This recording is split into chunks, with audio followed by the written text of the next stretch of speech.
এভাবেই ঘণ্টায় ঘণ্টায় শব্দ করে নিজের অস্তিত্ব জানান দিচ্ছে ১৫০ বছরের পুরনো সিলেট শহরের অন্যতম ঐতিহাসিক স্থাপনা আলী আমজদের ঘড়িঘর।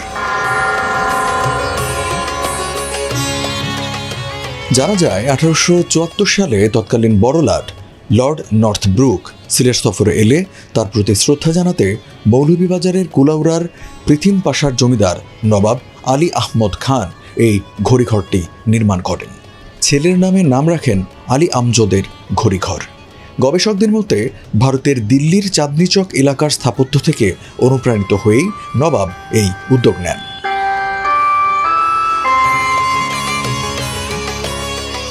নগরের সুরমা নদীর পাড়ে সারদা হলের পাশে শহরের 0 পয়েন্ট থেকে মাত্র ১০০ মিটার দূরে এর অবস্থান।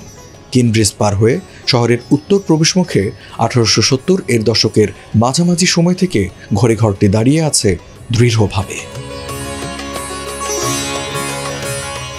স্থানীয়রা জানান ১৯৭১ সালের মহান মুক্তিযুদ্ধের সময় পাকিস্তানি সেনারা ঘড়িঘরটি ক্ষতিগ্রস্ত করে। পরবর্তীতে প্রবাসী সিলেটবাসীর সহায়তায় এবং তৎকালীন সিলেট পৌরসভার উদ্যোগে এটি পুনর্নির্মাণ করা হয়। একাধিকবার সংস্কারের পর ২০১৬ সালে সিলেট সিটি কর্পোরেশন ঘড়িঘরটি পুনরায় সচল করে।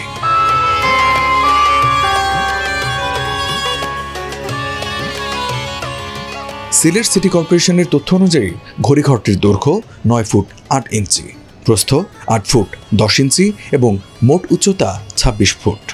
ঘড়ির ডায়ামিটার প্রায় ২.৫ ফুট এবং কাটার দৈর্ঘ্য ২ ফুট।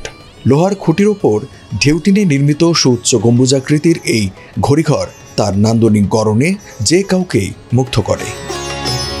সিলেট তথা সমগ্র বাংলাদেশ থেকে যে পর্যটকরা আসেন তারা এই ঘড়ি দেখতে আসেন।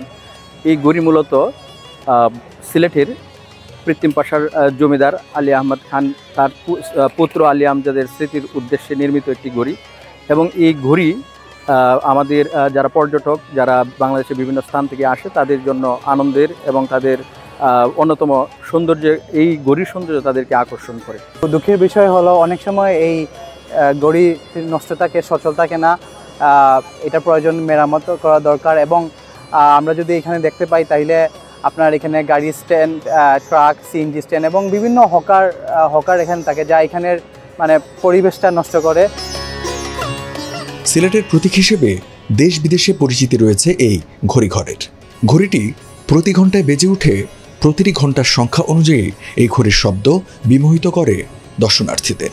কিনব্রিজ ও আলী আমজদের ঘড়িঘরের চারপাশের সৌন্দর্য বর্ধন ও নিরাপত্তা জোরদার করা গেলে এটি সিলেটের পর্যটনে নতুন প্রাণ সঞ্চার করবে বলে মনে করেন স্থানীয়রা।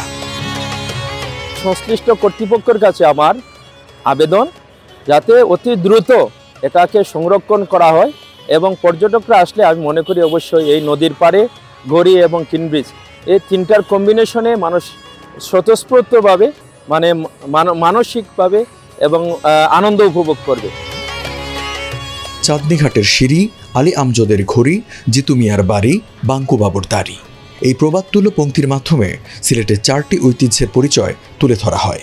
এর মধ্যে 3টি এখনও টিকে আছে আপন মহিমায়। কেবল বাঙ্কু বাবু রয়েছেন ইতিহাসের পাতায়।